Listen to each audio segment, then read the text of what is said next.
It has been difficult trying to keep the Cooler Master MK770 under wraps until now because of how much I have enjoyed using it. To start, we have a whimsical color palette in the macaron edition of this keyboard. The keycaps also contribute to this busy color scheme. It comes in a 95% form factor, which means we still have the function row, arrow keys, and number pad. I also appreciate the inclusion of a volume wheel at the top. Each switch is hot swappable with RGB LED lighting underneath for per key illumination. However, the best thing about the Cooler Master MK770 is only realized when you start typing. Internally, the gasket mounted structure with foam and silicon inserts removes any unwanted resonance or hollowness.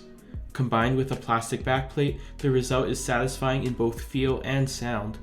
Furthermore, the included pre-lubricated KO Box V2 switches offer both key stability and smooth travel for the double-shot PBT keycaps.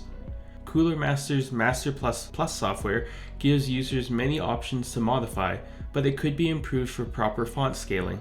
Even so, the Cooler Master MK770 has some shortcomings, especially in its physical structure.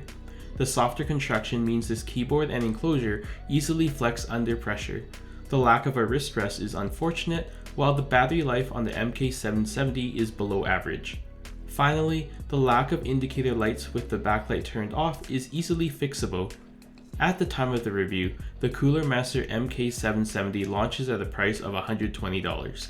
Given its feature set and capabilities, I still think the Cooler Master MK770 hits more rights than wrongs and offers a truly enjoyable typing experience.